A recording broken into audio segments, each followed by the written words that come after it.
Assalamualaikum warahmatullahi wabarakatuh. Bismillahirrahmanirrahim. Alhamdulillahirabbil alamin wa bihi nasta'in ala umurid dunya waddin wassalatu wassalamu ala sayyidina Muhammad asyrafil anbiya'i wal mursalin wa ala alihi wa sahbihi ajma'in. Subhanaka la ilma lana illa ma 'allamtana innaka antal alimul hakim. Wala hawla wala quwwata illa billahil aliyyil azim. Alhamdulillah, kita syukur pada Allah Subhanahu wa taala dengan limpah kurnianya sama-sama dapat kita meneruskan pengajian tafsir Al-Quran kita. Masih lagi kita dalam surah Ad-Dukhan, dan pada hari ini insya-Allah kita akan masuk ayat yang ke-23, ya, ayat yang ke-23.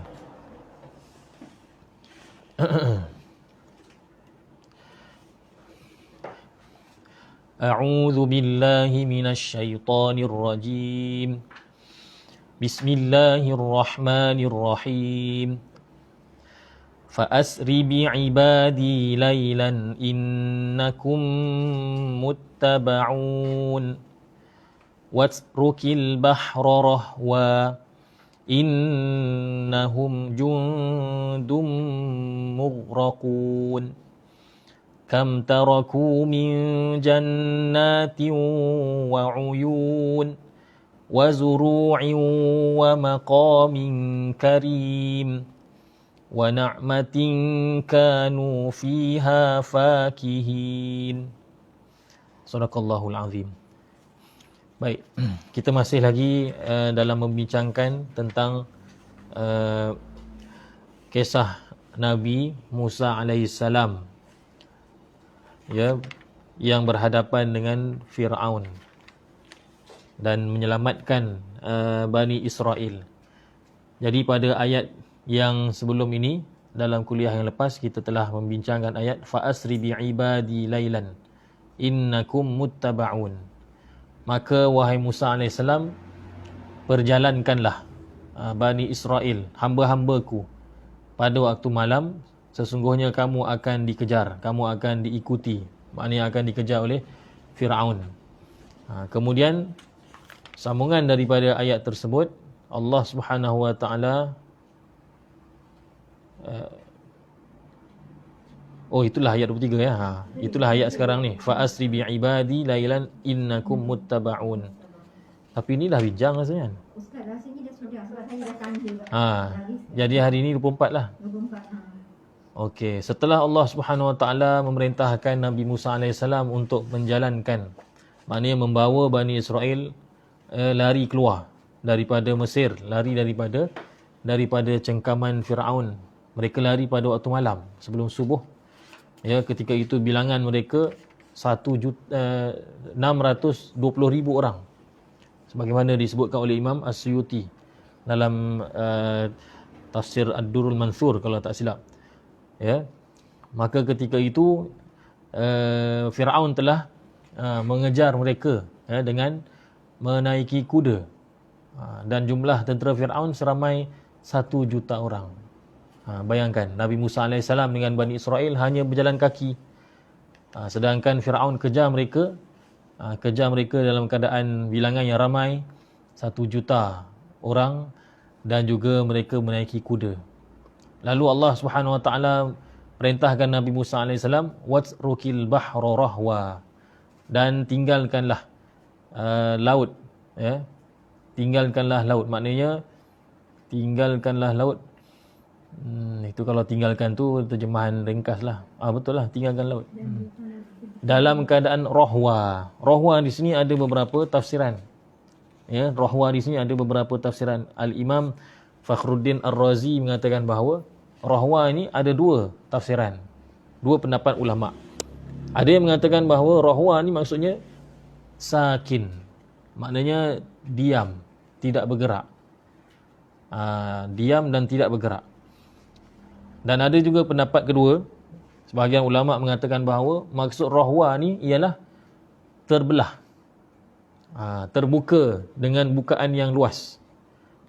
Kalau kita gabungkan dua-dua pendapat ini, maka kita dapat bayangkan mungkin maksudnya ialah Allah Subhanahu Wa Taala ketika mana Allah Taala perintahkan ke dalam ayat yang lain, Allah Taala perintahkan Nabi Musa untuk pukul laut tadi dengan tongkat. Ya, maka bila dipukul laut tadi dengan tongkat, maka laut itu terbelah. Laut itu membentuk lorong, dan antara satu lorong dengan satu lorong itu air. Air yang ada pada lorong tersebut, air laut itu tidak bergerak. Maknanya tidak mengalir, tidak berkocak. Sebab kalau berkocak, tak selamat juga untuk mereka.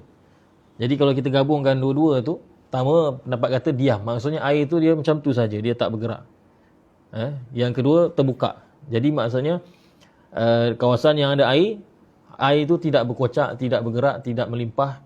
Dan kawasan yang terbuka itu, itulah tafsiran kedua, iaitu rohwa di situ ialah terbuka. Air laut itu terbelah. Dan disebutkan oleh sebahagian ulama bahawa air itu terbelah, laut itu terbelah sebanyak 12 lorong. Bukan satu lorong tapi 12 lorong. Kerana apa? Kerana Bani Israel itu mempunyai 12 puak ataupun 12 suku. Kan? Bani Israel itu mempunyai 12 keluarga besar. Jadi oleh kerana Bani Israel ni masih lagi ada fahaman asabiah mereka itu, kan? Fahaman kesukuan, fahaman puak. Jadi dia nak setiap keluarga tu, setiap keturunan tu ada satu lorong khas untuk dia. Jadi kerana itu Allah Taala jadikan 12 lorong. Begitu juga ketika mana Nabi Musa AS pukul tongkat dan terbitnya mata air itu pun 12 mata air. Kerana apa? Meraihkan Bani Israel. Kata punya manja Bani Israel, sehingga kan air yang keluar daripada batu itu pun setelah Nabi Musa AS pukul, air yang keluar daripada mata air untuk bagi minum pada Bani Israel, air itu pun ada 12 pancaran mata air, kerana nak meraihkan sifat mereka tu yang makna kata masih lagi terpengaruh dengan asabiah, dengan kepuakan, kesukuan dan sebagainya. Watrukil bahra rahwa, tinggalkanlah laut itu dalam keadaan tenang dan terbelah. Tenang bahagian yang ada air lah, terbelah bahagian yang terbuka, yang jadi lorong itu. Innahum jundum mughraqun, sesungguhnya mereka yang maksudkan ialah Fir'aun dan juga tentera-tenteranya, mughraqun, akan ditenggelamkan. Allah Ta'ala dah beritahu pada Nabi Musa AS bahawa Fir'aun ini akan ditenggelamkan. Lalu Allah Subhanahu Wa Ta'ala sebenarnya dalam surah Ad-Dukhan ini sebenarnya bukanlah tempat untuk penceritaan tentang kisah Nabi Musa AS dengan Fir'aun dengan detailnya. Kalau ikutkan dalam surah lain lebih detail. Dalam surah Toha dan sebagainya lebih detail. Cuma di sini kata Syekh Tantawi rahimahullahu ta'ala, ini Allah Ta'ala hanya cerita selingan saja. Asalnya kan sebelum ni, ayat ini ditujukan kepada musyrikin Mekah. Kan? Asalnya ialah cerita, ayat ini ditujukan pada musyrikin Mekah. Balhum fi syakki yal'abun, kan? Cerita tentang Allah Subhanahu Wa Ta'ala ingatkan musyrikin Mekah jangan sekali-kali melanggar perintah Allah, jangan sekali-kali menolak ajaran Islam. Sebab apa? Sebab kami dulu pernah turunkan kemarau yang panjang. Kamu lupa ke? Selepas kami selamatkan kamu daripada kemarau tersebut, kamu kembali semula pada kekufuran. Jadi sebenarnya surah Ad-Dukhan ini, ia ceritanya tentang musyrikin Mekah. Cuma diselitkan di sini kisah Fir'aun. Kisah Fir'aun ialah supaya orang musyrikin Mekah mengambil pengajaran untuk dijadikan iktibar. Sebab itu hanya disebutkan secara ringkas sahaja. Tak diceritakan kronologi cerita itu dengan panjang lebar.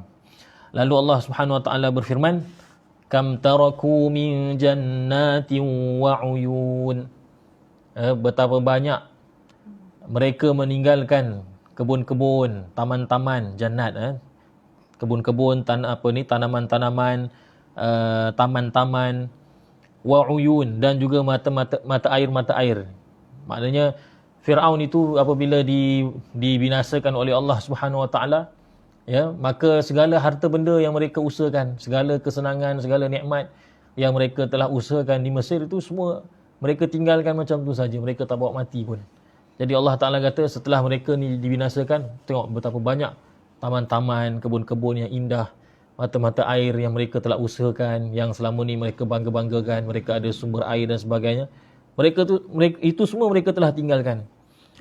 Wa zuru'in wa maqamin karim, dan juga pelbagai pertanian, tanaman-tanaman, wa maqamin karim, dan tempat-tempat yang mulia, tempat-tempat yang indah, ya, yang mana dihiasi dengan warna-warni, dengan perhiasan, dengan macam-macam lah, ya, dengan macam-macam, segala macam keindahan yang mereka telah usahakan. Mereka dah cantikkan bumi Mesir tu, terutamanya di tempat itulah, Mesir tu pun luas, tempat yang mana Firaun duduk tu, ya, di sekitar apa ni, adalah beberapa tempat dia, macam di Kahirah tu, di Giza dan sebagainya. Jadi mereka telah bina macam-macam istana dan sebagainya. Mereka tinggal semua setelah mereka mati. Wa na'matin kanu fiha fakihin, dan juga nikmat kehidupan yang mereka telah selama ini mereka menikmatinya. Fakihin maksudnya menikmatinya. Selama ni mereka menikmatinya, mereka tinggal. Apabila mereka tidak taat pada perintah Allah, Allah Ta'ala azab mereka, maka mereka tinggal segala-gala perkara yang mereka selama ni usahakan. Ya. Dalam tafsir Qurtubi disebutkan bahawa Sayyidina Abdullah bin Umar radhiyallahu anhuma menafsirkan nikmat dalam ayat tersebut, wa na'matin, itu maksudnya ialah Sungai Nil. Sungai Nil. Dan kalau kita fikir memang logik lah, sebab semua nikmat yang dikecapi oleh Firaun dan juga orang-orang Kipti, pengikut Firaun, semuanya berpunca daripada Sungai Nil. Kalau tak ada Sungai Nil, maka tak akan berlaku tamadun. Kan? Semua tamadun dalam dunia ni berasal daripada sungai. Tamadun di China disebabkan ada sungai, tamadun di India sebab ada sungai, tamadun di Mesir sebab ada sungai. Dan tempat yang tak ada tamadun, sebab tu tidak ada tempat yang tidak ada sungai, maka tidak ada tamadun. Kan? Tidak ada tamadun. Macam apa ni, di Mekah contohnya, Mekah. Kan?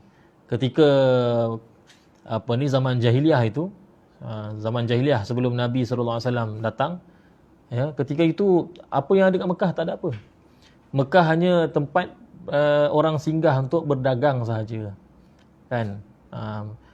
Walaupun adalah air Zam-Zam tu ada, tetapi bukanlah sungai, kan? Bukan sungai. Sebab itu Mekah tidak maju seperti mana bandar-bandar besar yang ada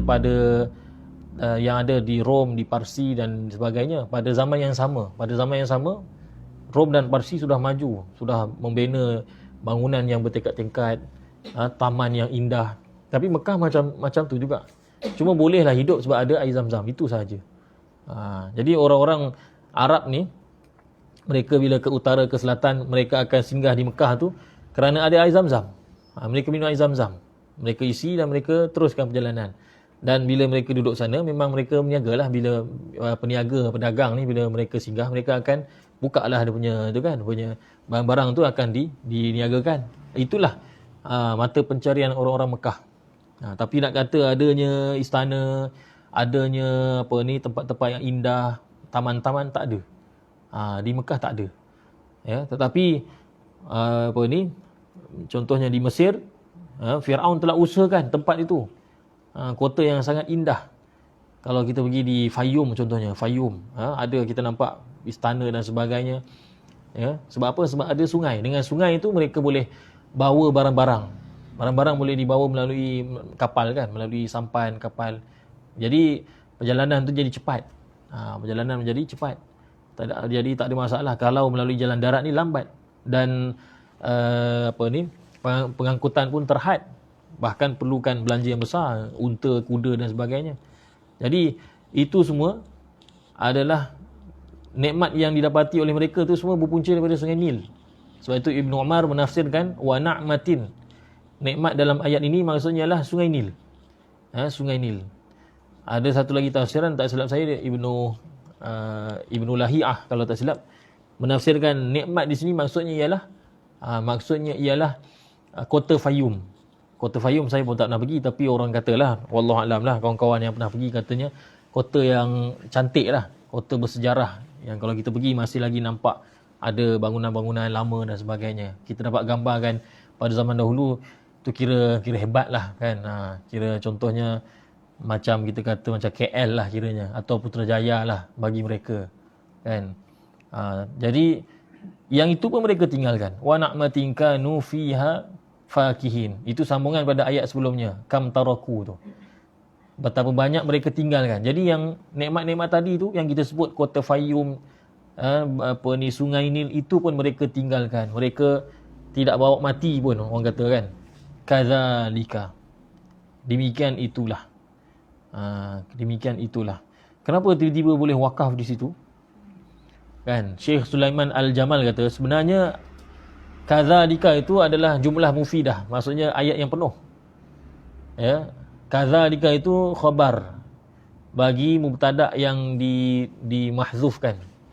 Kan, dia punya takdirnya ialah al-amru kadzalik. Maknanya ada, kita andaikan depan tu ada perkataan al-amru kadzalik. Perkara itu adalah sedemikian. Macam itulah. Sebab tu boleh wakaf di situ. Kadzalik. Maknanya seolah-olah kita kata al-amru kadzalik. Macam apa? Perkara itu macam itulah dia. Macam itulah. Sedemikianlah perkara tersebut. Wa awrathnaha qauman akharin. Dan kami wariskan nya itu maksudnya semualah peninggalan yang Firaun yang tadi disebutkan tadi, semua peninggalan-peninggalan yang tadi yang disebutkan nikmat-nikmat, taman-taman semua tu, seluruh kota Mesir itulah kita katakan wa awrathnaha qauman akharin. Kami wariskannya kepada kaum yang lain. Kami wariskannya kepada kaum yang lain. Jadi di sini timbul kemusykilan. Apa kemusykilannya? Pertama sekali kita kena tahulah bahawa kaum yang lain, dia timbul kemusykilan. Timbul kemusykilan kenapa? Sebab Bani Israel ini setelah mereka keluar daripada Mesir, ya, dibawa keluar oleh Musa AS, tidak masyhur dalam sejarah bahawa mereka kembali semula ke Mesir. Tapi dalam ayat ini Allah Ta'ala kata kami wariskannya kepada kaum yang lain. Kami wariskannya kepada kaum yang lain. Jadi kat sini ada timbul kemusykilan. Kaum yang lain tu maksudnya siapa? Ya. Kalau mengikut pandangan Imam Al-Alusi rahimahullahu taala dalam tafsirnya, beliau kata kaum yang lain tu ialah Bani Israel. Bani Israel. Ada juga pandangan yang lain mengatakan bahawa kaum yang lain tu bukan Bani Israel. Sebab Bani Israel bila mereka dah keluar Mesir, mereka tak balik lagi dah. Mereka tak balik lagi. Sebaliknya mereka meneruskan perjalanan menuju ke Al-Ardul Muqaddas, bumi yang suci, iaitu Palestin. Mereka keluar, dah dalam keluar, terus pergi ke Palestin. Sebab itu adalah tanah suci mereka. Dan kita jugalah tanah suci bagi tiga agama lah. Sepatutnya tanah suci untuk kita saja. Sebab agama Islam bila datang, agama Islam memang memansuhkan agama yang lain. Tetapi atas dasar kita kata, okeylah, kita sama-sama kongsi, kita boleh katalah bahawa itu adalah tanah suci bagi tiga agama. Atas dasar toleransi saja. Tapi hakikatnya memang Islam je lah. Jadi mereka menuju ke sana. Ya. Kalau mengikut pendapat kedua, mengatakan bahawa bukan Bani Israel yang dimaksudkan dengan qauman akharin. Kaum yang lain itu bukan Bani Israel. Sebab Bani Israel tidak masyhur, maknanya tidak terkenal dalam sejarah bahawa mereka patah balik ke Mesir. Habis tu kaum yang lain itu siapa? Maksudnya dalam tafsir Al-Alusi mengatakan maksud kaum yang lain itu ialah orang-orang kaum-kaum yang lain yang datang selepasnya. Kaum mana wallahualam kita pun tak tahulah. Makna kata selain daripada Qibti, selain daripada Firaun, selain daripada Bani Israel, ada orang lain datang duduk sana. Kan? Termasuklah juga yang Mesir yang zaman moden ni lah. Itu pun dikira sebagai kaum yang lain, qauman akharin. Jadi Allah Ta'ala mewariskan bumi Mesir itu kepada kaum yang lain.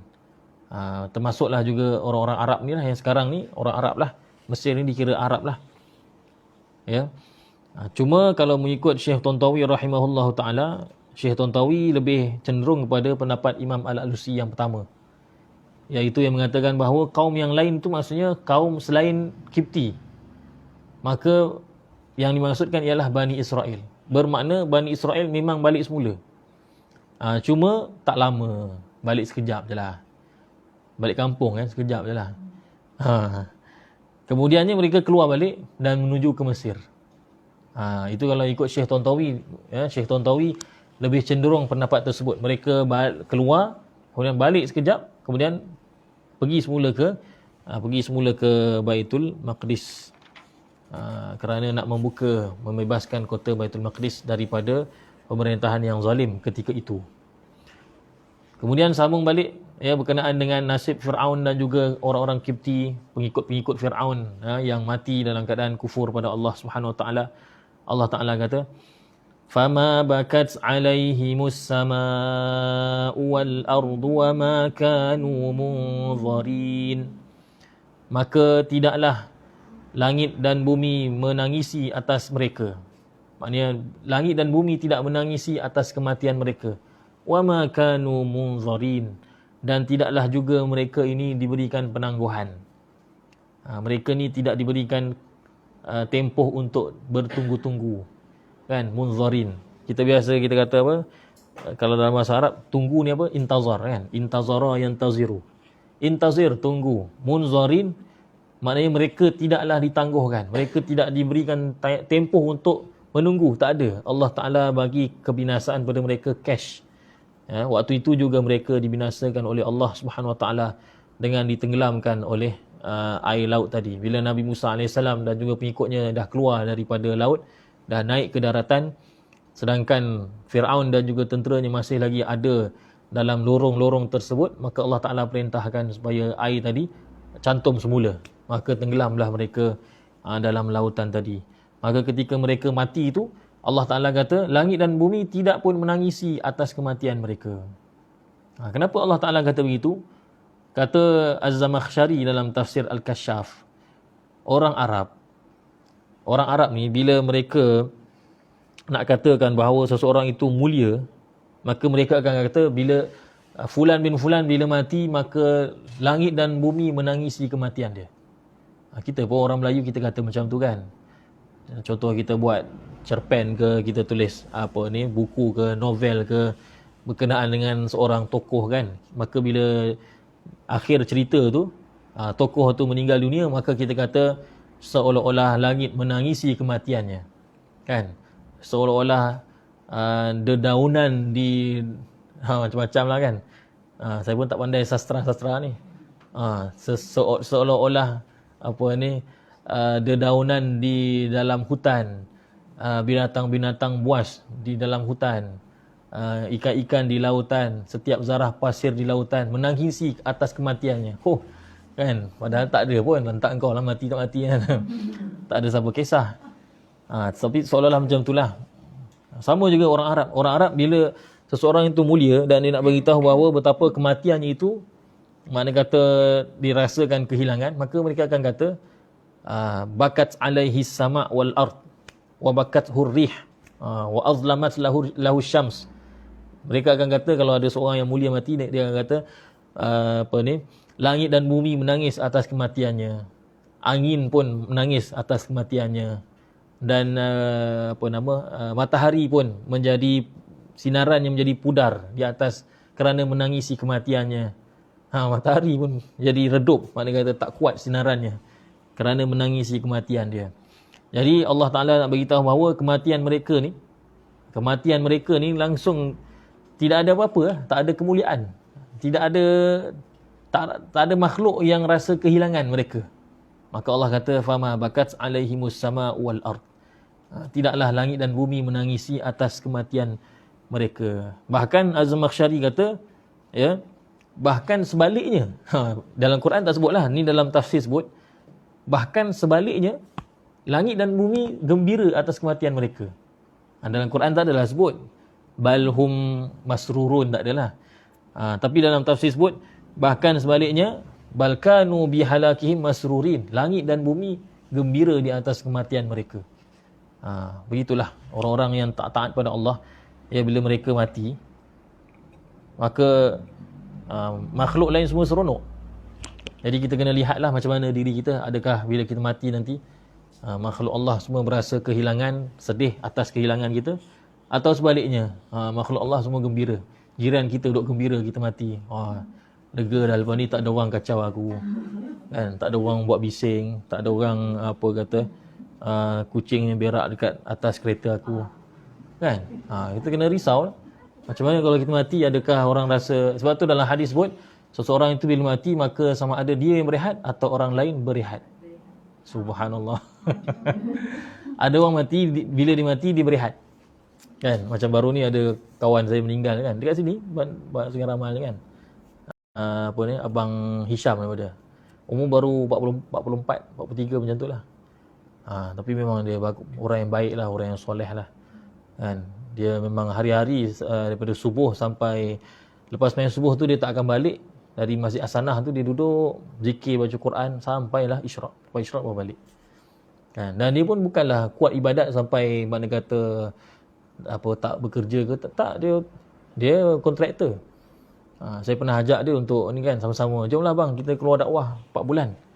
Masa tu saya tengah keluar 4 bulan masa zaman inilah masa PKP dulu kan. Jadi apa kata dia kata tak boleh lah, saya baru dapat projek. Masa tu baru saya tahulah, dia ni bukannya jenis orang yang kita ingatkan dia ni jenis ibadat je, tak ada buat apa-apa kan. Rupanya dia makna kata kira orang yang ni jugalah, kaya jugalah senang kata kan. Patut sekali tu nampak dia naik welfare. Ini bukan sebarangan orang lah. Tapi kalau kita tengok dia tu secara zahir dekat masjid, memang nampak macam tak ada kerja. Memang ibadat je. 5 waktu ada dekat Masjid Hasanah. Kadang-kadang di surah An-Nur. Saya kenal dia sebab rapat dengan dia. Sebab apa? Sebab masa PKP dulu, kalau imam ni, macam saya imam, kalau kita ada batuk ke apa ke, ada gejala, terus kita tak datang surau. Tapi yang dia ni memang datang 5 waktu. Oleh kerana dia ni boleh jadi imam, jadi kita tak pernah halang dia walaupun dia bukan AJK. Masa musim PKP tu tak boleh masuk kan surau masjid melainkan AJK. Tapi dia bukan AJK, kita tak halang dia datang. Sebab apa? Sebab kalau saya tak ada, dia boleh jadi imam. AJK dia tak boleh jadi imam. Jadi kat situ saya rapat dengan dia lah. Dan apa ni, bila bulan puasa, walaupun hari-hari lain dia sembahyang di Masjid Hasanah, tapi bila bulan Ramadan, tarawih, dari iftar, dari buka puasa tu maghrib sampailah witir, memang dia sepanjang bulan memang sembahyang di surah An-Nur kan, sebab dia nak dapat pahala apa, sunnah sunnah mendengar bacaan Quran 30 juzuk dalam tarawih secara hafalan. Macam Masjid Hasanah dia buka Quran, tapi kami surah An-Nur tak ada. Surah An-Nur imam-imam memang apa nilah baca 30 juzuk tu melalui hafalan. Yang tu dia datang tu dia suka. Tapi bila tahu dia meninggal dunia, kita apa tersentak jugalah, sedih. Meninggal minggu lepas baru. Kebumi pun kat sini dekat apa ni Sungai Ramal ni. Kan? Ada selalu kalau dia kalau nampak apa kulu kilir dekat apa ni Sungai Ramal ni pakai serban, ada pakai janggut yang tu, kadang-kadang pakai kopiah tajam tu. Dia lah tu. Kadang-kadang ambil anak sekolah semua kan. Meninggal sebab kanser lah. Kanser. Allah Ta'ala sayang dia lah, Masya Allah. Kan? Memang puasa Isnin Khamis tak pernah tinggal. Dan dia ni bagusnya, oleh kerana dia ni ada duit, dia walaupun dia datang buka puasa di surau, dia tak pernah langsung ambil makanan surau. Dia bawa bekal. Sebab dia ada duit kan, apa nak kalau tak ada duit tak apa, ambil lah kan. Dia hanya ambil kalau orang pelawa. Kalau orang kata makan lah, baru dia ambil. Kalau tak di pelawa, dia datang bawa bekal dia. Dan dia tak makan, melainkan apa ni, dia makan sikit. Lepas tu kita sembahyang maghrib. Biasanya lepas sembahyang sunat ba'diyah tu, jemaah semua balik lah, makan, sambung balik kan. Dia habiskan dulu sembahyang awabin 6 rakaat, barulah dia turun makan. Sambung balik makan. Lepas tu dia cepat-cepat siap naik atas, dapatkan saf pertama. Memang sepanjang sebulan tu memang sembahyang isyak dan juga tarawih dalam bulan Ramadan memang dia duduk pada saf pertama. Itu. Masya Allah. Dan tak sangkalah dia meninggal awal kan. Masa meninggal di hospital kan. Bilal Masjid Hasanah tu dia ada waktu pengkafanan di hospital tu kan. Mandi kafan tu dia ada. Dia kata lepas dah lap semua badan, dah kering semua, lepas tengok berpeluh dahi dia macam orang hidup. Masya Allah, macam orang hidup. Mudah-mudahan dia dapat pahala ni lah, pahala mati syahid lah kan. Sebab dia kanser tu dalam perut dia. Kanser tu merebak. Mula-mula dia ingat bisul punya kanser. Sebab tu kalau ada bisul, jangan kita ambil ringan, takut tu adalah kanser. Kan? Banyak berlaku macam tu. Dia ingat bisul biasa. Kalau lepas tu sembuh, okey lah. Tapi kalau lama tak sembuh, pergi doktor. Sebab dikhawatiri dia kanser. Dia kanser tu merebak sampai akhirnya masuk dalam buah pinggang dia. Bila rosak buah pinggang, Allahu Akbar. Dan dia pula ada kencing manis. Memang dia dihantar ke hospital dan doktor tidurkan dia. Tak lama lepas tidur meninggal. Dalam tak sampai sehari saja lepas ditidurkan terus meninggal dunia. Allahu Akbar. Meninggal dunia pun masa tu lepas dia balik pada umrah. Makna kata dosa tak banyak lah. Kan orang balik pada haji dan umrah ni dia diampunkan oleh Allah Taala. Dalam hadis sebut yughfaru lil haji wa liman istaghfara lahul haj. Orang yang balik pada haji, orang yang pergi haji, orang yang menunaikan haji dan orang yang didoakan keampunan oleh orang yang pergi haji diampunkan oleh Allah. Orang yang pergi haji dan orang yang didoakan oleh orang yang buat haji tu dia pun diampunkan oleh Allah. Sebab tu kalau kita dengar ada orang nak pergi haji atau umrah, maka kita minta supaya dia doakan kita supaya kita diampunkan oleh Allah. Sebab bukan dia je diampunkan, kita pun akan diampunkan. Siapa yang disebut namanya oleh orang yang pergi haji, dia diampunkan. Siapa yang didoakan dia akan diampunkan oleh Allah Subhanahu Wa Taala. Allahu Akbar. Itulah. Gambar tu ada lagi saya simpan, gambar dia berpeluh tu. Memang harap-harapnya itulah orang yang baiklah insya-Allah. Jadi itu berkenaan dengan orang yang beriman. Tapi kalau sekiranya yang kita rasalah, setakat yang kita tahu, yang saya tahu, macam itulah keadaan orang beriman. Macam yang Abang Hisham tu. Kan, setakat yang kita tahu dia baiklah.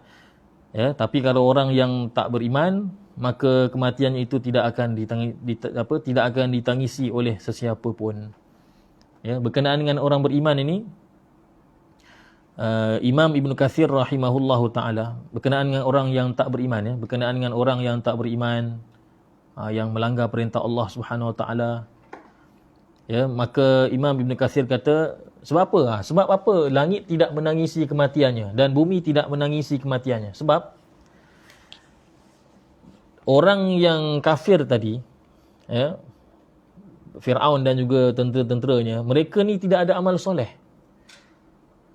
Kalau mereka ada amal soleh, maka amal soleh itu akan, setiap kali kita melakukan amal soleh itu akan naik ke langit.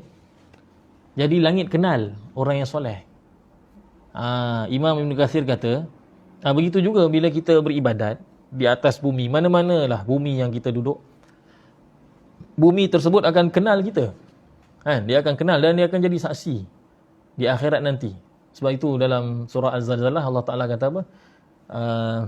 Yauma idzin tuhaddisu akhbaraha. Pada hari kiamat nanti, pada hari akhirat, bumi akan menceritakan khabar beritanya. Maknanya bumi akan cerita, fulan bin fulan dahulunya sujud di atas aku. Ni tanah yang saya duduk ni kan. Nanti di akhirat dia akan cerita, fulan bin fulan dia mengajar di sini. Tempat yang kita sembahyang kat rumah tu, tanah tu, tapak tu akan jadi saksi di akhirat. Oh ya Allah, di atas saya inilah fulan bin fulan telah beribadat, telah berzikir, telah baca Quran. Tetapi Imam Ibn Kathir kata, mereka ni tak ada amal soleh.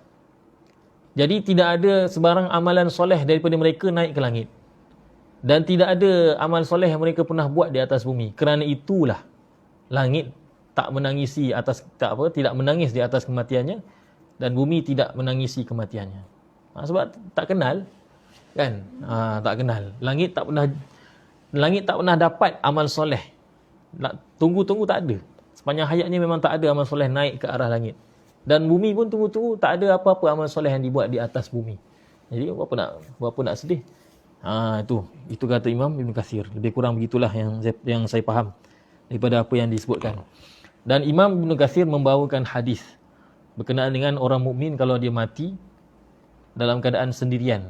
Ini hadis ni mungkinlah disebutkan secara makna kata special case lah berkenaan dengan orang yang mati bersendirian. Tetapi maksud kata adalah juga hadis berkaitan dengan orang mukmin bila mati, maka langit dan bumi akan menangisi kematiannya. Hadis yang berbunyi ma mata mu'minun fi ghurbatin ghabat anhu fiha bawakih illa bakat alaihi as-sama' wal ard. Tidak mati seorang mukmin dalam kejauhan. maknanya mati seorang-seorang, jauh daripada keluarga, jauh daripada kawan-kawan. Ya. Yang mana keseorangan tidak ada padanya, tidak ada di tempat itu, tidak ada orang-orang yang menangisinya, melainkan langit dan bumi akan menangisi atas kematiannya. Kan, tempat yang meninggal seorang diri di sana jauh. Kan? Jadi langit dan bumi akan menangisi ke atasnya. Kemudian Nabi SAW setelah menyebutkan hadis tersebut, Nabi SAW baca ayat ni, fama bakat alaihimus sama wal ardu wa ma kanu munzarin. Kemudian Nabi SAW bersabda, sesungguhnya langit dan bumi tidak akan menangisi kematian orang kafir. Kemudian Allah Subhanahu Wa Taala berfirman, Allah Taala mengingatkan lagi orang musyrikin Quraisy tentang kisah Firaun, kisah Nabi Musa, kisah Bani Israel.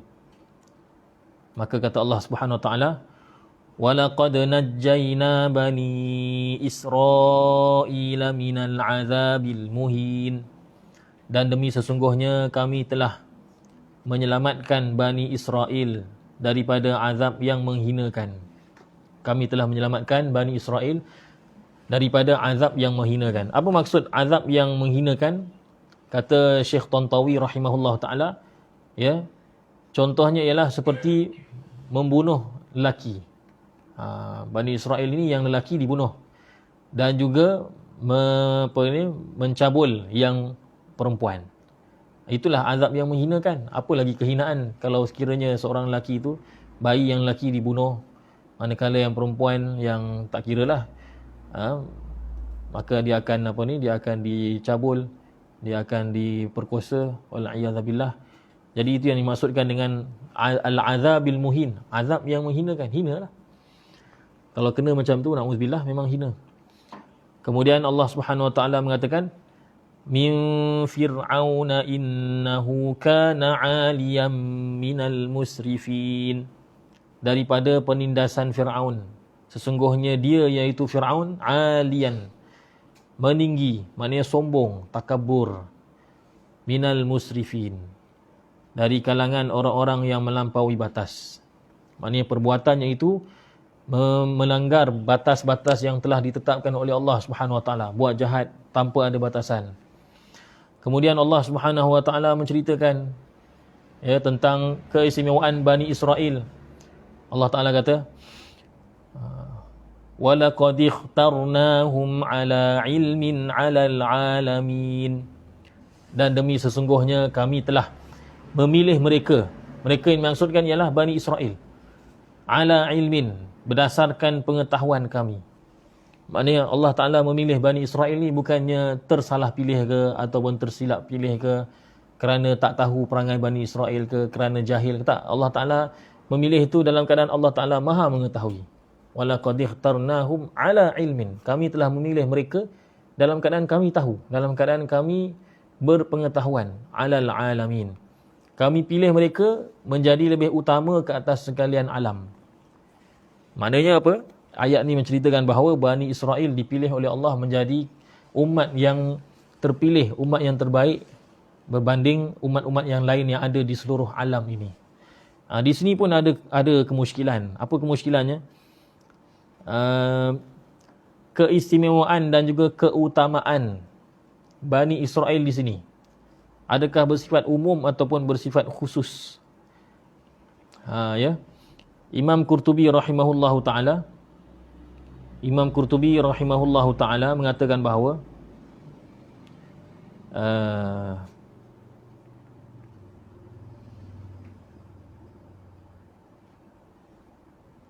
betul lah, ini bersifat umum. Kemuliaan Bani Israel ini bersifat umum. Maknanya apa? Maknanya memang tidak ada mana-mana umat yang lebih baik daripada Bani Israel, sebab Allah Ta'ala telah pilih mereka. Cuma di sini timbul kemusykilan. Bagaimana pula dengan ayat kuntum khaira ummah? Dalam ayat yang lain Allah Ta'ala kata kamu adalah sebaik-baik umat.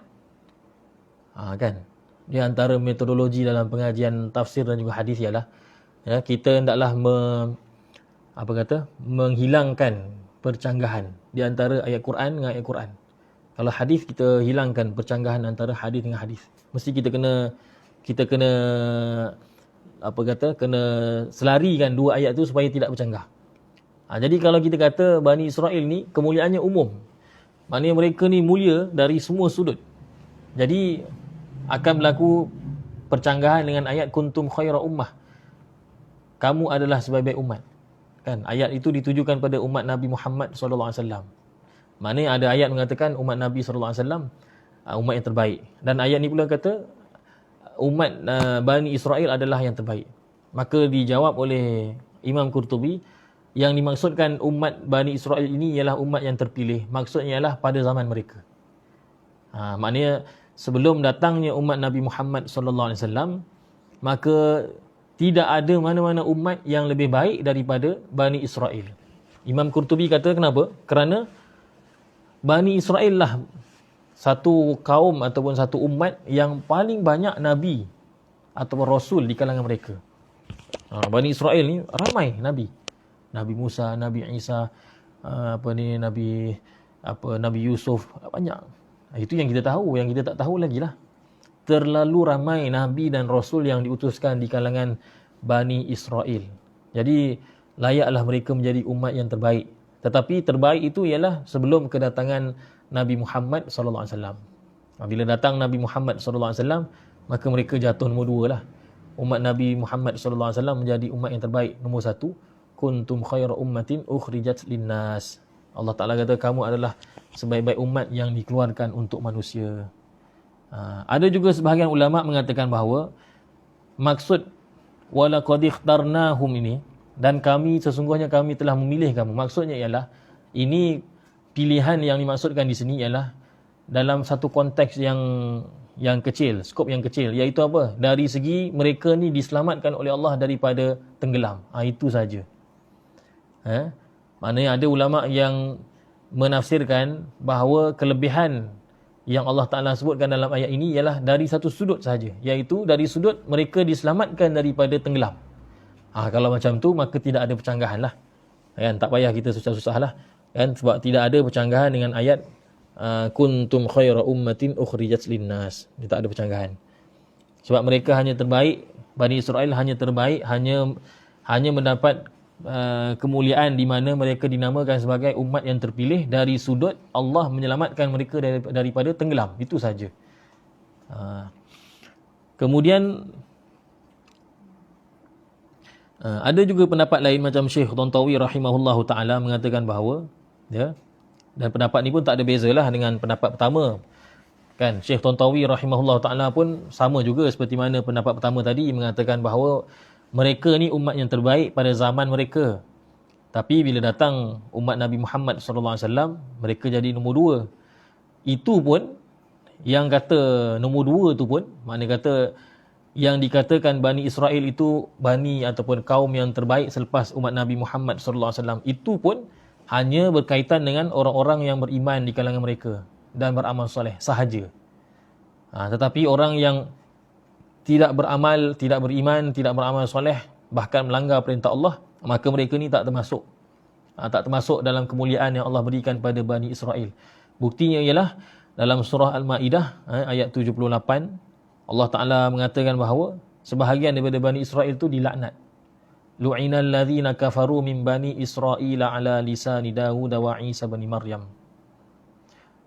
Orang-orang yang kafir, tu Allah Ta'ala kata, orang-orang yang kafir dari kalangan Bani Israel dilaknat oleh Allah dengan di atas lisan Nabi Daud dan Nabi Isa ibn Maryam. Kenapa mereka dilaknat oleh Allah? Kanu dzalika bima asaw wa kanu ya'tadun. Demikian itu ialah kerana mereka melakukan maksiat dan mereka ni telah melampaui batas. Lagi, kanu la yatanahawna 'an munkarin fa'aluh. Mereka ni tidak saling mencegah kemungkaran yang mereka lakukan. Na'udzubillah min dzalik.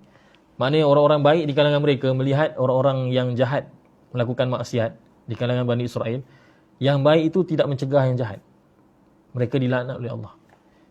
Sebab itu kita pun kalau kita tidak melakukan amar ma'ruf nahi munkar, kita tidak mencegah orang daripada kemungkaran, maka kita khawatir kita pun dilaknat oleh Allah Subhanahu Wa Taala. Walaupun kita sendiri beriman, beramal soleh, semayang, puasa, zakat, pergi haji, tapi kalau kita tak buat amar ma'ruf nahi munkar, Kita takut kita pun sama juga dilaknat oleh Allah Ta'ala. Wal'iyadzabillah.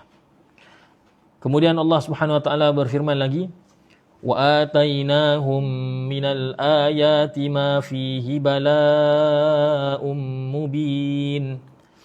Dan kami berikan kepada mereka daripada ayat-ayat, maksudnya daripada tanda-tanda, maksudnya mukjizat lah. Kerana mukjizat itu ialah tanda-tanda kekuasaan Allah, tanda-tanda yang menunjukkan bahawa Rasul-Rasul itu adalah benar. Jadi Allah Ta'ala kata, kami telah berikan kepada mereka mukjizat, yang mana di dalamnya itu, maknanya dalam mukjizat itu terdapat bala'um mubin, ujian yang nyata. Maknanya mukjizat-mukjizat yang Allah Ta'ala berikan kepada mereka, bukan beri pada mereka, maksudnya beri pada mereka melalui nabi-nabi mereka, rasul-rasul mereka. Seperti Nabi Musa, Nabi Isa AS dan nabi-nabi Bani Israel. Allah Ta'ala berikan mukjizat itu, tunjukkan kepada mereka melalui nabi-nabi, rasul-rasul mereka. Tujuannya ialah sebagai bala'um mubin, ujian yang nyata. Maka ada sebahagian mereka beriman, ada sebahagian mereka tidak beriman. Itulah namanya ujian. Okey, kemudian habis dekat sini, habis dah berkenaan dengan Bani Israel. Allah Subhanahu Wa Taala sambung semula cerita tentang dakwah semula orang-orang musyrikin Quraisy. Allah Taala seru kembali orang-orang musyrikin Quraisy kepada iman. Habis tu yang tadi tu, yang kisah Bani Israel tu, yang itu memang Allah Taala sengaja letakkan di tengah-tengah itu. Kerana apa? Kata Syekh Tantawi, supaya kerana kisah mereka itu, kisah Fir'aun, kisah orang-orang yang mengikuti Fir'aun, kisah mereka ni ada persamaan dengan orang-orang yang ingkar pada zaman Nabi SAW, iaitu orang-orang musyrikin Quraisy, orang-orang musyrikin Mekah. Kerana itu diletakkan di tengah-tengah di antara dua bahagian ayat dalam surah Ad-Dukhan ini yang mengajak orang-orang musyrikin Quraisy untuk beriman kepada Allah. Jadi sekarang ni Allah Subhanahu Wa Taala semula mengajak semula orang musyrikin Mekah untuk beriman kepada Allah Subhanahu Wa Taala dan beriman kepada hari akhirat. Maka Allah Subhanahu Wa Taala mengatakan, inna haula'i la yaqulun, sesungguhnya mereka, iaitu musyrikin Mekah. Ayat ini ditujukan pada musyrikin Mekah. Sesungguhnya orang-orang mereka, iaitu orang-orang musyrikin Mekah, mereka mengatakan, in hiya illa mautatunal ula wa ma nahnu bimunsyarin. Tidak ada kematian melainkan kematian yang pertama sekali. Wa ma nahnu bimunsyarin, dan tidaklah kami akan dibangkitkan semula. Maknanya mereka mengatakan mati ni hanya sekali. Mati ni bila dah mati habis macam tu saja. Tidak ada lagi kehidupan selepas itu. Memang mati memang sekali. Cuma mereka kata mautatunal ula, mati kali pertama, kata para ulama, mereka ni telah diberitahu oleh Nabi SAW bahawa lepas ni kita akan mati dan kita akan hidup kembali. Jadi depan mereka ada dua. Mereka pilih yang pertama sekali, iaitu mati. Mereka kata mati habis. Sebab itulah Allah Ta'ala kata in hiya illa mautatunal ula. Mereka mengatakan bahawa mati itu hanyalah kematian yang mula-mula sekali, itu saja. Maknanya habis mati, habislah. Tak ada lagi kehidupan selepas mati. Tidak ada lagi kehidupan selepas mati. Mereka mengatakan begitu. Dan dalam ayat yang ke-34 tadi, ayat yang sebelum ni, innaha ula'i, sesungguhnya mereka. Kenapa Allah Ta'ala tak kata hum? Innahum la yakulun. Allah kata innaha ula. Haula ni mereka juga kan? Hum pun mereka juga, hum. Kan? Tapi bezanya apa? Haula ni untuk dekat. Kan? Haula ni untuk dekat. Contoh ada orang datang, orang tanya kan, siapa duduk sini, siapa duduk Sungai Ramal? Maka saya pun jawab, haula, mereka ni semua. Tapi kalau orang tu jauh kan, siapa yang ikut secara online? Itulah ada orang kat sana. kita tak akan kata haula. Haula ni untuk orang yang dekat. Kan? Maka Allah Ta'ala kata, inna haula, sesungguhnya mereka, iaitu musyrikin Mekah, pasti akan mengatakan mati hanya mati yang kali pertama sahaja, lepas tu tidak akan ada lagi alam kebangkitan, alam akhirat. Allah Ta'ala kata mereka itu dengan lafaz haula menunjukkan dekat.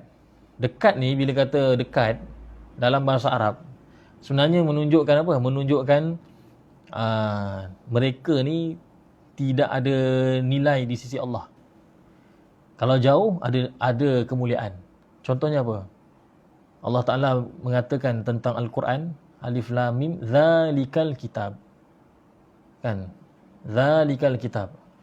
Kitab, Zalika itu kan. Zalika tu merujuk pada benda yang jauh. Jauh tu mulia. Kalau dalam bahasa Arab. Zalikal Kitab. Jauh tu mulia. Kalau Allah Ta'ala kata, Hazal Kitab, dia tak sama. Kalau Zalika untuk jauh. Haza yang depan-depan ni. Bila didatangkan isyarat dalam bentuk jauh, itu mulia. Tapi kalau dekat, tak mulia. Seolah-olah macam dia rendah. Kalau jauh tu seolah-olah tinggi. Itu orang Arab macam itulah. Yang dalam bahasa Arab. Jadi kata Syekh Tantawi rahimahullah ta'ala, bila Allah Ta'ala kata inna haula, itu sebenarnya Allah Ta'ala nak memberikan petunjuk bahawa mereka ni tidak ada kemuliaan bagi mereka. Tidak ada kemuliaan bagi mereka. Allah Ta'ala gunakan lafaz haula. Macam Quran, Allah Ta'ala kata Zalikal Kitab. Allah Ta'ala tak kata hadzal kitab. Allah kata Zalikal Kitab la raiba fih. Menunjukkan kemuliaan Al-Quranul Karim. In hiya illa mautatunal ula wa ma nahnu bimunsyarin. Jadi mereka ni orang-orang musyrikin Mekah tak percaya adanya hari kebangkitan. Fa'tu bi abaina in kuntum sadiqin. Orang-orang musyrikin Mekah mengatakan pada Nabi SAW, maka datangkanlah bapa-bapa kami sekiranya kamu adalah orang-orang yang benar. Dia cabar Nabi SAW. Dia kata, kalaulah betul adanya hari kebangkitan, maka kenapa tak bangkitkan semula bapa-bapa kami? Kan, nenek moyang kami, datangkan sekarang. Kan? Jadi Allah Subhanahu Wa Taala bukanlah Allah Taala tak nak layan lah. Allah Taala berkuasa, bukan tak boleh.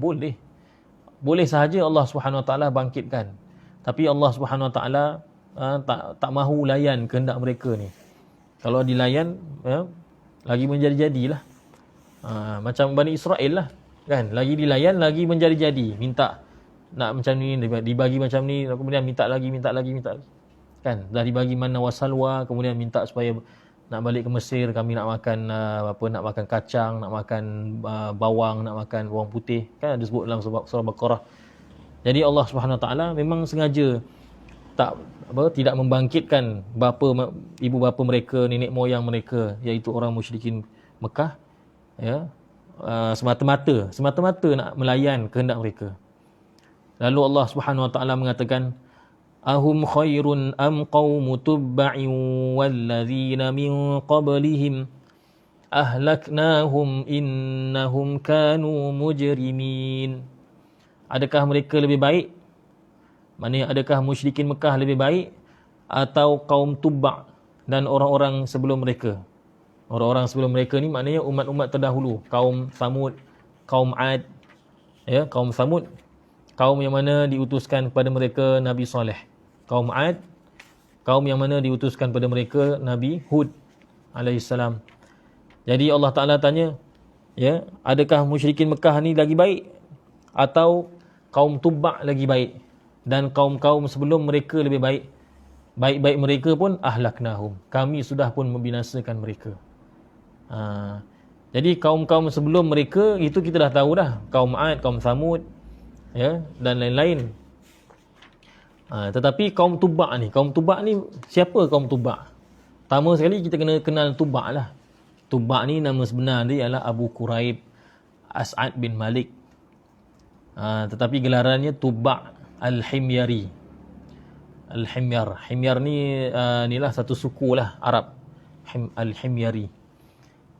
Tapi walaupun namanya Abu Quraib, tapi dia tak masyhur dengan nama IC dia tu. Kan setengah orang nama IC lain, nama glamour lain kan. Jadi nama glamournya ialah Tubba'. Dan Tubba' ni ialah salah seorang daripada raja di Yaman. Raja Himyar, kaum namanya Himyar. Salah satu suku Arab jugalah. Dan di Yaman lah, di Yaman. Ya. Tubba' ini asalnya adalah orang musyrik. Kemudian dia masuk Islam. Dia masuk Islam dan dia mengikut syariat Nabi Musa AS. Dia beribadat mengikut syariat Nabi Musa AS. Tetapi kaumnya tak beriman. Rajanya beriman tapi pengikut tak beriman. Ya, maka akhirnya mereka dibinasakan oleh Allah Subhanahu Wa Taala. Tapi rajanya Tubba' dia tidaklah dibinasakan oleh Allah. Dia terselamat. Yang binasa ialah kaumnya sahaja.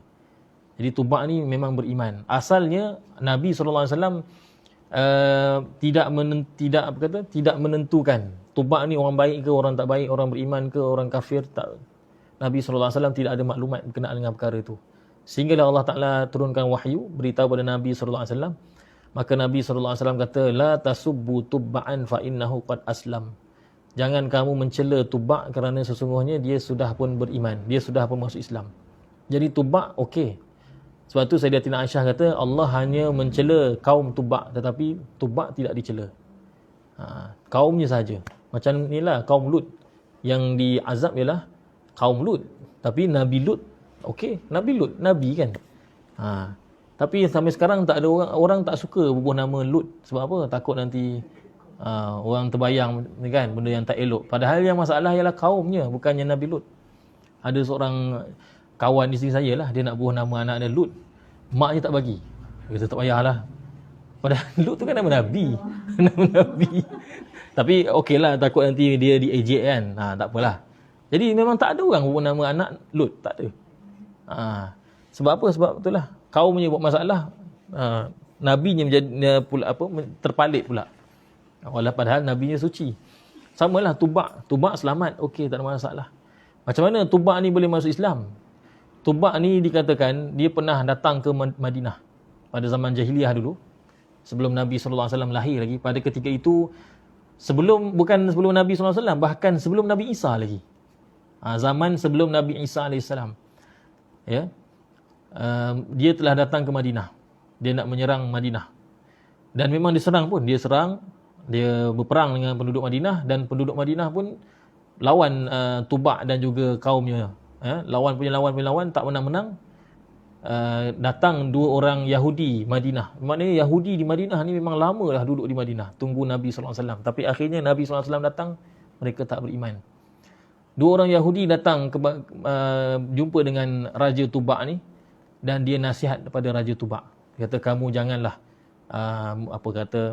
menentang Madinah ni, jangan kamu hancurkan Madinah ni, jangan kamu lawan Madinah ni. Sebab Madinah ni adalah tempat di mana hijrahnya Nabi akhir zaman. Jadi bila kata begitu, Tubba' ni asalnya dia musyrik. Maka dia tertarik dan akhirnya dia pun masuk Islam. Tapi ketika itu agama yang ada ialah agama Nabi Musa. Orang Yahudi itu mengikut ajaran Nabi Musa. Dia pun menjadilah orang Yahudi lah, Yahudi yang dahulu, bukan Yahudi yang selepas zaman Nabi SAW, Yahudi yang asal. Maka dia beriman dan beramal mengikut syariat Nabi Musa AS.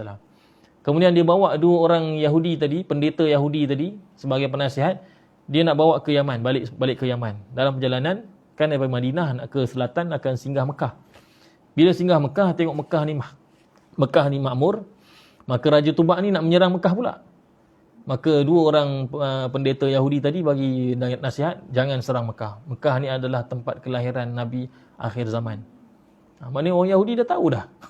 Nabi lahir di Mekah, akan berhijrah ke Madinah. Dah tahu semua dah, tapi tak beriman juga akhirnya. Maka Raja Tubba' pun dia akur, dia ikut.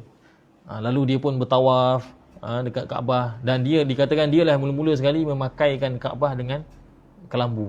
Dia tutup Kaabah dengan kelambu. Sampai ke hari ni kita ikut macam mana dia buat. Dan dia akhirnya balik ke Yaman. Bila balik ke Yaman, kaumnya tak nak masuk Islam. Akhirnya Allah Ta'ala binasakan. Macam mana dibinasakan? Kalau mengikut kata-kata Imam Ibn Kathir kata kaum Tubba' itu ialah sama seperti adalah kaum Sabak. Kaum Sabak kan. Jadi kalau kaum Sabak, kisahnya mereka ni binasa kerana empangan pecah. Maka Tubak pun sekali lah tu. Kan? Sabak pun di Yaman. Tubak, kalau ikut Imam Ibn Katsir, Tubak adalah Yaman, adalah Sabak. Cuma tak tahu mana satu yang besar, mana satu kecil. Adakah Tubak lebih sebahagian daripada Sabak, atau Sabak sebahagian daripada Tubak? Wallahu alam. Ya, maka akhirnya Allah hantar tikus. Tikus tu makan dinding empangan. Maka mula-mula air keluar sikit, lama-lama pecah. Kan? Dia kan kalau kita belajar fizik kan, bahagian bawah ni paling kuat dia punya pressure dia kan, atas. Jadi kalau bawah ni dah pecah sikit, memang tak lama lah dia akan meletup. Macam rumah depan surah An-Nur tu, dia punya dinding ni dah pecah habis dah. Sebab apa? Sebab dah tanah tu dah mampat. Dia kan rumah dia macam tu, lereng bukit, pecah. Bersembur bila dia pecah tu, tanah bersembur di atas lantai atas jalan. Depan betul-betul depan surah An-Nur. Tu dia nak jual tu, siapa nak beli boleh beli. 2 juta ke apa? Saya tak tahu nama isteri dia. Nama lakinya Haji Allah tak ingat. Tak ingat tapi kenal dia. Haji Syari. 2 juta ke apa? Tak, Allah alam. Banglo lah. Ada orang kata ustaz belilah. Banyak cantik. Rumah teres tak mampu beli. Rumah banglo pula. Sedap cakap beli 2 juta. Allahu akbar. Jadi Allah Taala kata apa tadi? Ahum khairun am qaumu tubba'in walladzina min qablihim. Adakah orang-orang musyrikin Mekah ni lebih baik ataupun kaum Tubba' dan orang-orang sebelumnya? Kami telah membinasakan mereka. Kan? Maknanya mereka tahu, orang musyrikin tahu kaum Tubba' tu lagi baik, lagi mulia, lagi hebat, lagi berkuasa di atas muka bumi ni. Tapi hebat-hebat macam tu pun mereka telah dibinasakan. Innahum kanu mujrimin. Sesungguhnya mereka adalah orang-orang yang berdosa.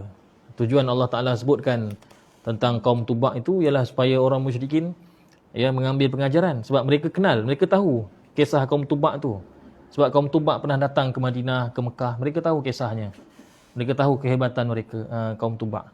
Tapi hebat-hebat pun mereka dibinasakan oleh Allah Ta'ala. Kecuali rajanya sahaja selamat. Mereka raja sahaja selamat. Jadi itulah yang dapat kita bincangkan pada pagi ini insya-Allah. Kita berhenti pada ayat yang ke-37. Insya-Allah kita akan sambung lagi pada masa akan datang. Wallahu a'lam. Yang baik datang daripada Allah. Sekiranya ada salah silap, saya mohon maaf daripada tuan-tuan perempuan sehingga bertemu lagi pada masa akan datang insya-Allah. Subhanallah bihamdihi subhanakallahumma wa bihamdika asyhadu an la ilaha illa anta astaghfiruka wa atubu ilaik.